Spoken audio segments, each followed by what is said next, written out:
Ya estamos de regreso en Perspectiva con Aníbal Díaz. Pues continuamos, mis amigos. Esto es Perspectiva con Aníbal Díaz, CDN Canal 37, el canal de noticias de los dominicanos. Como habíamos dicho, hoy tenemos una muy interesante y agradable entrevista para mí. Tenemos a un amigo, un ministro, un funcionario, un hombre del gobierno y un funcionario decente. Tenemos al amigo Sigmund Freud Mena. Sigmund, buenas noches y bienvenido. Buenas noches, Aníbal. ¿Cómo estás? Bien, hermano. Contento de estar aquí. Qué bueno. Y la verdad que te hayamos invitado desde los inicios, ¿eh? Es cierto, es cierto. Estamos buscando esa agenda ahí. Un poquito complicada, pero ya estamos aquí. Una especie de pacto público-privado. Exactamente. Sigmund, empezando por eso, se escucha al presidente articular y repetir mucho, alianza público-privada, en cada uno de los enfoques que él da, siempre establece las estrategias público-privadas. Sí. Pero la APP, ¿qué es eso de la Dirección de Alianza Público-Privada? ¿Cómo se crea? Tú eres un maestro, un didáctico. Explícanos a nosotros y al país qué es la Alianza Público-Privada. Febrero del 2020 se aprueba la Ley 4720, que crea la Dirección General de Alianza Público-Privada y los proyectos de alianza público-privada. Nosotros teníamos una ley que regulara este tipo de iniciativas. ¿Qué son las alianzas público-privadas? Es una colaboración sector público, sector privado para desarrollar proyectos de infraestructura o de servicios. En momentos como estamos viviendo nosotros en la República Dominicana y en el mundo completo, con la carencia de recursos que tiene el Estado Dominicano, se requiere seguir invirtiendo en infraestructura. ¿Y de qué mejor manera de que se puedan ejecutar estos proyectos si no es con la colaboración del sector privado para que pueda llevarlo a cabo? Nosotros necesitamos construir autopistas, puertos, aeropuertos, líneas de transmisión eléctrica y otros. Sin embargo, el Estado Dominicano no tiene la capacidad económica para ejecutarlas con presupuesto propio. Entonces, en los proyectos de alianza público-privada, lo que se busca es que el sector privado se asocie con el sector público para ejecutar estos proyectos. Entonces, nosotros nos apalancamos en lo que son las capacidades económicas, las capacidades técnicas, las capacidades operativas del sector privado para poder materializar estos proyectos que son de interés social para la República Dominicana. Esa es una alianza público-privada. Muy bien. Y la ley es una ley propuesta por nosotros, es decir, por este gobierno. Ya había sido aprobado antes. ¿Cuál es la historia sobre la ley? Mira, la ley tenía alrededor de 7 u 8 años debatiéndose en el Congreso. Antes de que tú llegaras al Congreso. Fue una propuesta que se comenzó a trabajar si no me equivoco, por el antiguo diputado y ahora ministro Ito Bisonó, que la trajo. Luego el gobierno del PLD en su final le metió mucho interés a través del ministro de Economía,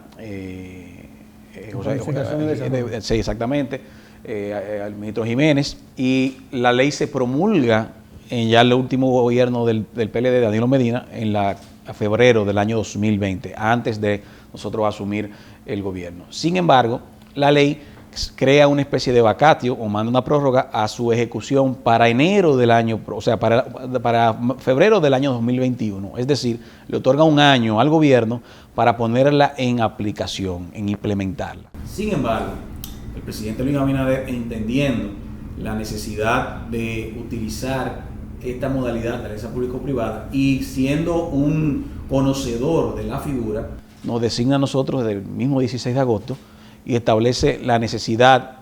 Si ustedes recordarán, en su propio discurso de toma de posesión, habló de las bonanzas de la alianza público-privada e incluso hizo mención de proyectos puntuales a ser ejecutados mediante APP en su propio toma de juramento. Y es por eso que nosotros, a partir de agosto, entonces asumimos la dirección y terminamos de completar la normativa que estaba pendiente. Por ejemplo, nosotros promulgamos el reglamento de aplicación de la ley. El presidente Luis Abinader en septiembre del 2020 lo hizo. Y luego nosotros hemos ido completando con lo que son todo lo que es la normativa de las metodologías, los manuales que se requieren, nuestra guía de lineamientos. O sea que ha sido realmente, a pesar de que se puso se promulgó la gestión pasada por ellos, pero nosotros, el reglamento fue de autoridad de nosotros, ustedes, sí, así es. Y entonces ya la implementación y la concreción de estructuras. Todo ha sido obra del gobierno de Luis Abinader. Excelente. Sí. Sigmund, no obstante entrarnos a la APP, tú eres el director jurídico del PRM, es Así decir, es. que tiene mucho que ver con la visión legal que tiene el presidente Abinader del gobierno. Se habla de grandes proyectos, de la autopista de Puerto Plata, la Esmeralda, de muchas otras obras. ¿Cuál piensas tú que serían los primeros proyectos y los más importantes para verlo en perspectiva de alianza público-privada? Mira, yo creo que te podría decir que hay 3 proyectos puntuales del presidente Luis Abinader, que son los mismos proyectos que el presidente anunció el 16 de agosto. Autopista del AMBA es la autopista que conectará Santiago con Puerto Plata, una autopista que ha sido demandada durante muchísimos años por los ciudadanos, tanto de Puerto Plata principalmente, como también el país completo, para poder conectar de manera eficiente Puerto Plata con el resto del país, debido a que todos conocemos de las deficiencias de la carretera actual, Santiago-Navarrete, Navarrete-Puerto Plata. Y esto es un proyecto que va a dinamizar de manera increíble todo lo que es el turismo interno y turismo también externo, y todo lo que es también el comercio entre la zona norte, o el segundo polo más importante turístico del país, que es Puerto Plata, y la región Cibao Central, Santiago y también la capital. En adición también, el segundo, yo te diría que Pedernales. Pedernales ha sido una comunidad olvidada de los últimos gobiernos, de los últimos 20, 30, 40 años. Nadie se recuerda de Pedernales, pero todo el mundo promete que hará por Pedernales. Sin embargo, el presidente... Olvidada en la ejecución, pero repetida hasta el cansancio en todos los discursos. Exactamente. Pero si te recordarás... La primera visita que hizo el presidente de la República fue a Pedernales. Sí, claro. La primera visita fuera de la ciudad capital, luego de ser presidente, fue a Pedernales. Y allá anunció que Pedernales le llegaba el momento o la hora de Pedernales.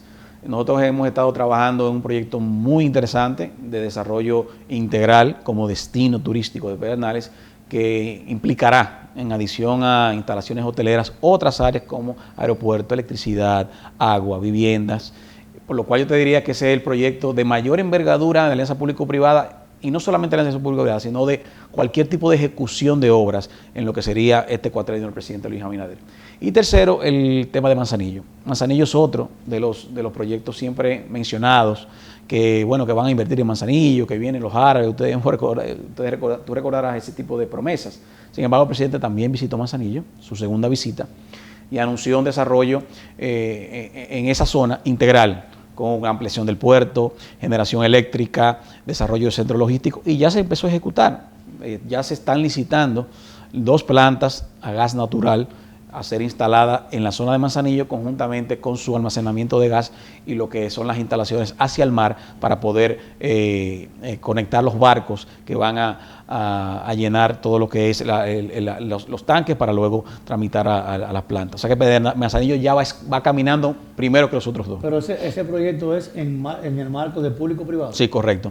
Aunque en el caso de Manzanillo, sea con la finalidad de agilizar un poco el proceso, lo que es la generación eléctrica se hizo separado a través del Ministerio de Energía y Minas. Entonces luego a través de nosotros nos tocará lo que sería la concesión de la ampliación del puerto y la construcción de un astillero también en el área conexa al puerto, para lo que sería la reparación de buques y posterior también construcción de buques en un futuro muy cercano. Los dominicanos, Sigmund, tenemos cierto rezago con el tema de públicos y privados, sí, porque tú recuerdas que hubo un proyecto de reforma en el 1997 de la reforma del Estado, que nos vendieron que eso era privatizar y que era sociedad de gobiernos. La realidad es que fue un fiasco, perdimos activos importantes. ¿Cómo tú, que manejas muy bien la comunicación, cómo le decimos nosotros a la gente que confiemos en esos proyectos? ¿Qué diferencias hay entre unos y otros a los fines de que el pueblo crea en eso? Es una buena pregunta, porque uno de los retos que tenemos nosotros como dirección es explicarle a la sociedad, al pueblo llano y a la sociedad dominicana, de que los proyectos de alianza público-privada no son privatizar los activos del Estado. ¿Cuál es la diferencia? El proceso que se llevó, como tú mencionas, en el año 1997, 1998, de privatización, que se denominó capitalización, pero fue una privatización porque se vendieron activos del Estado, o sea, se enajenaron activos de manera permanente y se pusieron en manos del sector privado. Fue un proceso traumático, con algunas buenas experiencias, porque no todo fue malo. Ahí está el caso de Gejaina, que fue una buena experiencia. Molinos de los Ama también fueron buenas experiencias, pero el tema de la distribuidora fue una experiencia que todos queremos olvidar, pero no podemos olvidar porque está ahí y los efectos siguen ahí. Y también el CEA desmantelado. Bueno, se desmanteló el CEA, Corde, una serie de instituciones. Claro, eso es así. Sin embargo, en los proyectos de alianza público-privada, el Estado nunca enajena sus activos. O sea, simplemente pone de manera temporal en un vehículo, en un tercer vehículo, que por lo general podría ser el fideicomiso, cualquier tipo de activo para ser explotado en lo que es la ejecución de ese proyecto de infraestructura o de servicio.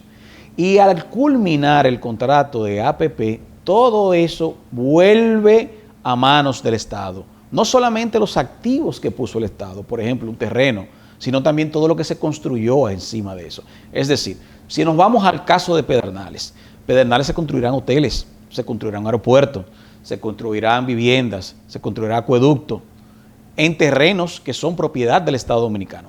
Al culminar el contrato de alianza público-privada, esos hoteles serán propiedad del Estado, ese aeropuerto será propiedad del Estado, ese acueducto será propiedad del Estado, esa generación eléctrica será propiedad del Estado. O sea que son modelos distintos. Aquí nunca el Estado pierde el control definitivo del activo, sino que simplemente lo aloca en un vehículo para ser explotado de manera conjunta. Y al final del contrato todo vuelve a manos del Estado Dominicano. Simón, tú decías que a diferencia de ese fatal proceso de capitalización fallido, Sí. en el cual perdimos activos, tú decías que en esto entonces habrán innovaciones. Los proyectos que se desarrollen, al término de qué tiempo, cómo serán la modalidad de los contratos, cómo la gente puede creer realmente ese tema. Sí, mira, como tú dices, aquí, contrario a perder activos, ganamos activos al final del contrato.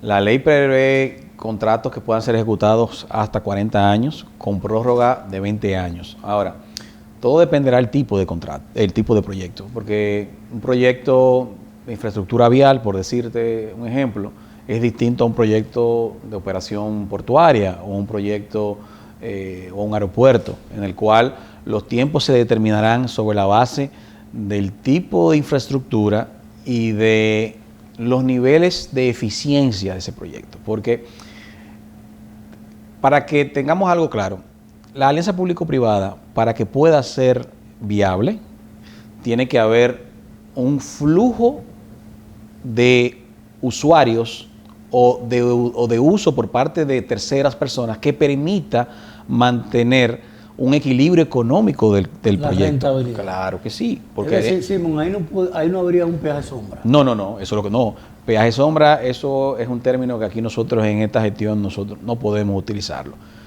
Pero sí hay situaciones que deben darse. Por ejemplo, el caso de la autopista de Lama, por mencionarte un caso muy puntual.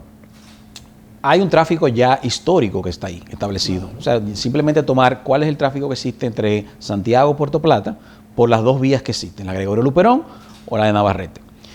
Y determinado eso, entonces ya se puede hacer una especie de ecuación financiera y proyectar cómo impactaría una nueva autopista que trae mayor eficiencia. ¿En qué sentido? Más seguridad, un tiempo más corto, ¿verdad? Para llegar de un lugar, o sea, estamos hablando de posiblemente un recorte de 1 hora del trayecto entre Santiago y Puerto Plata con una carretera de doble vía.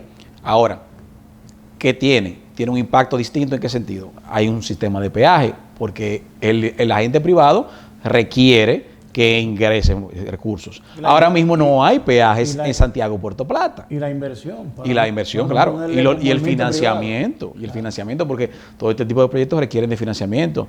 O sea, externo e interno. Son proyectos que demandan muchísimos recursos económicos, por lo cual no podrá ser simplemente de capital por parte de la gente privada. Entonces, dependiendo el nivel de eficiencia económica, entonces se determina qué tan largo puede ser un contrato de APP, ya sea 20 años, ya sea 30 años, ya sea 40 años. Hay proyectos que en 10 años, 15 años es más que suficiente para que la gente privada pueda recuperar su capital, pagar los financiamientos e inclusive su recuperación o su retorno o su rentabilidad. Mientras que hay proyectos que necesitan más años para poder entonces llevarlo a cabo. Entonces, eso dependerá del nivel de inversión del proyecto, del nivel, el impacto, la cantidad de usuarios y los recursos que pueda generar el proyecto en sí para determinar la cantidad de tiempo. Silmo, con el incremento de la deuda, todo lo que pudiera parecerse a un compromiso soberano genera también suspicacia. Así es. ¿Son estos proyectos en modalidad de compromiso soberano? ¿El Estado se hace garante como una deuda pública?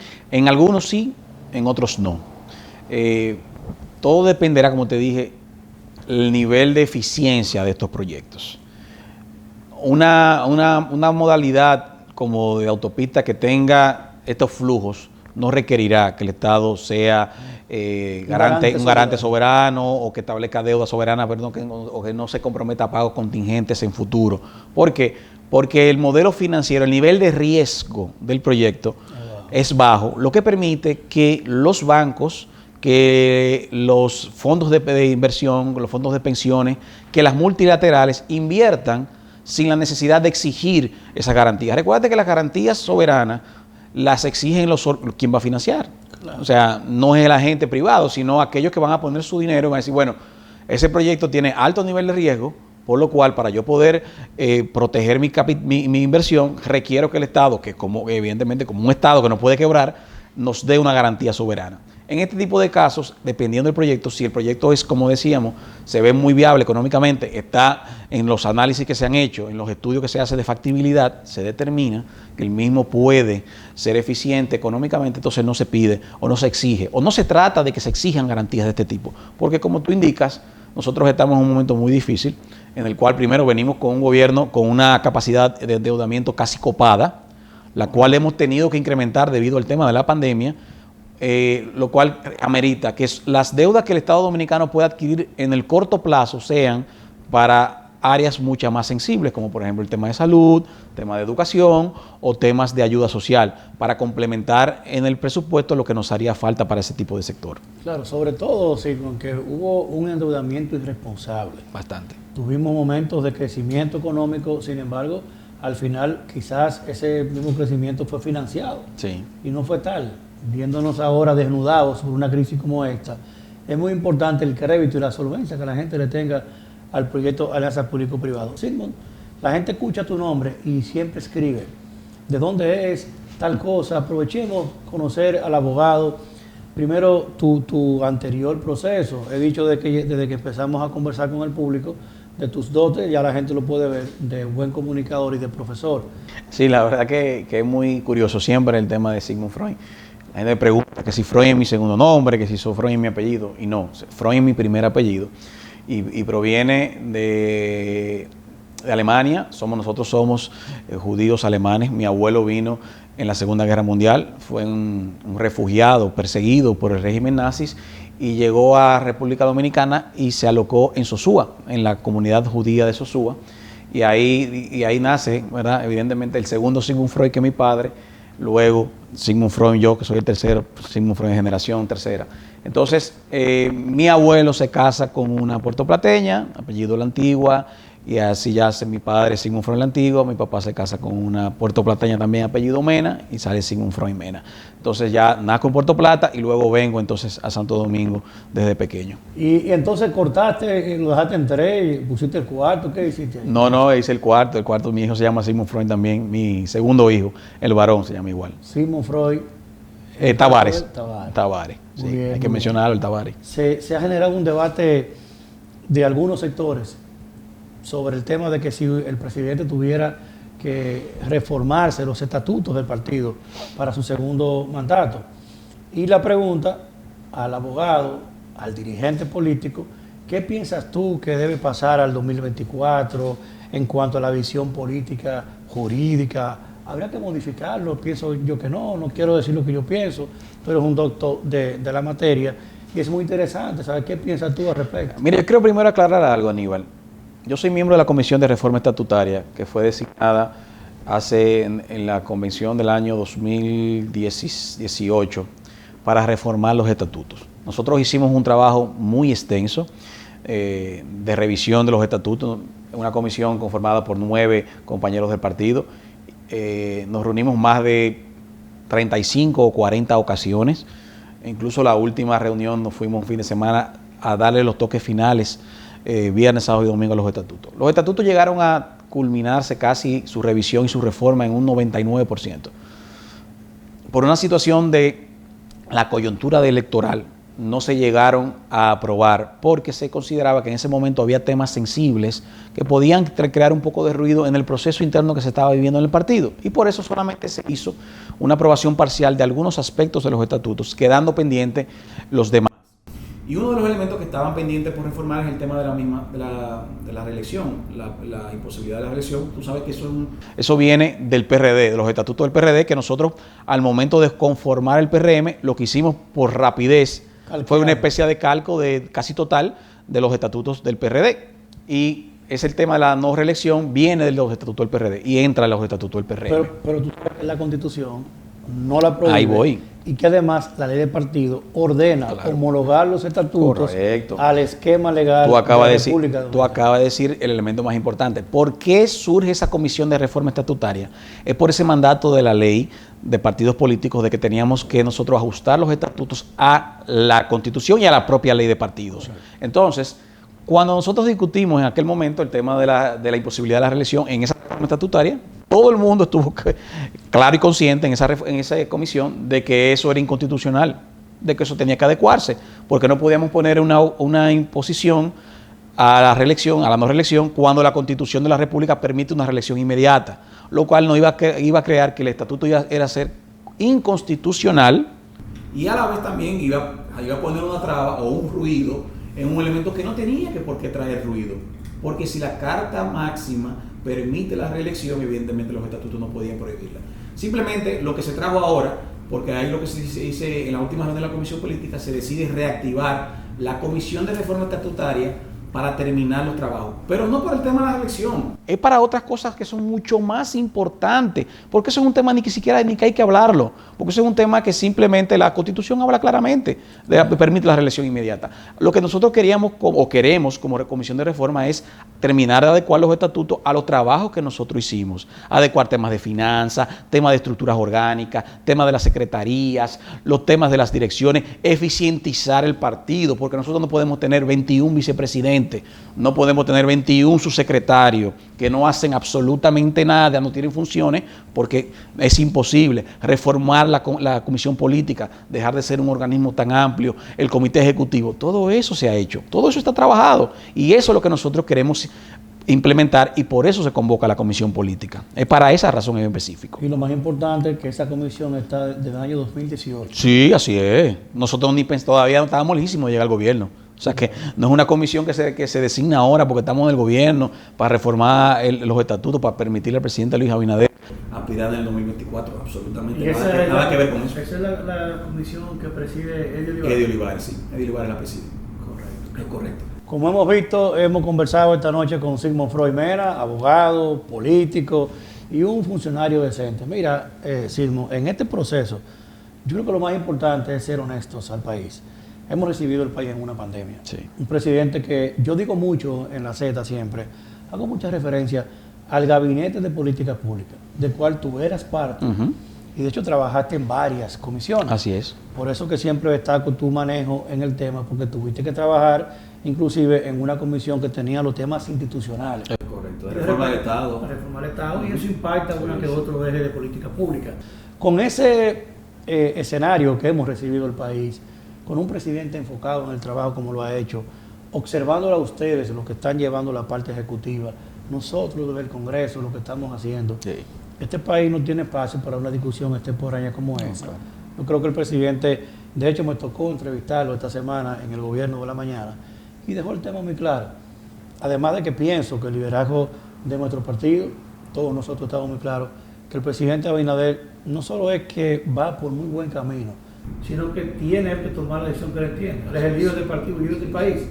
Y la decisión que él tome, pues esa es la que vamos nosotros a apoyar, todos aquí sin ninguna discusión. Y el país está respirando un aire de cambio, de decencia. Verte a ti, ver a Yayo, ver a David Collado, ver ese nuevo liderazgo trabajando de manera tan sincera y frontal, evidentemente que renueva la fe y la esperanza en un país con mucho más oportunidades. Estoy de acuerdo contigo, y Aníbal, tú sabes que tú acabas de mencionar algo importantísimo. Yo creo que es el primer presidente de la República que pone de manera, que es tan enfático con el tema de no hablar de la reelección. Porque los presidentes siempre se han manejado.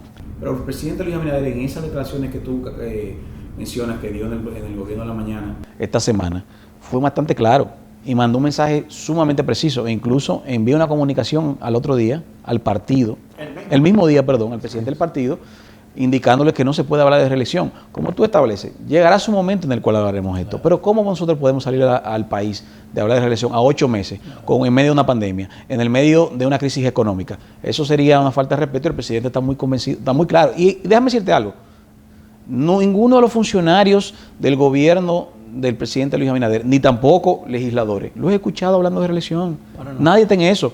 Aquí el Congreso lo que está, y debo decirlo, es aprobando las leyes que son necesarias para la reactivación de la economía, para la reforma institucional que el presidente ha prometido y está logrando conjuntamente con el Congreso. El presidente lo que está es buscando, generando empleos en el sector turismo, el sector industria, el sector zona franca. O sea que yo creo que eso es un tema, tú sabes, que siempre saldrá. Claro. Los mismos opositores tratan de crear un poco de ruido con eso para ver si nosotros distraemos la atención de lo que tenemos que estar. Pero el timonel habló ayer y habló antes de ayer y habló muy claro. Sí, y dijo que no es el momento de hablar de eso. En 2 años hablaremos. Y el país decidirá si él lo está haciendo bien y el partido sí también lo hará. Yo te digo que esto es un tema de su decisión, que él asuma. Él está convocado con un compromiso muy fuerte con la historia a sacarnos de esta crisis. Y como él lo está haciendo de la manera tan correcta, ética y comprometida, yo pienso que también es un tema de miedo de la oposición política, sí, claro, de ver un presidente con esas condiciones y evidentemente que tiene todo el espacio y el baldón del pueblo dominicano que ha auspiciado un gobierno decente como el que estamos haciendo. Sí. Uno se siente muy orgulloso después de haber trabajado tantos años detrás de tener esta oportunidad y sentir que tenemos un team de gobierno tan involucrado y haciendo las cosas de manera correcta. Te felicito en público, lo he hecho en privado. Pienso que eres de la gente que está marcando una impronta de un nuevo liderazgo decente, austero, frugal y sobre todo las cosas comprometido con lo mejor de este país. Sé que te deseo lo mejor. Muchísimas gracias, Aníbal, de verdad que sí. Muchísimas gracias. Esta ha sido una gran entrevista con Simón Freud porque hemos aprendido que inversión privada y pública, público-privada, no es privatización. Así es. Habló el profesor. Buenas noches, amigos televidentes. No le cambie. CDN, el canal de noticias de los dominicanos.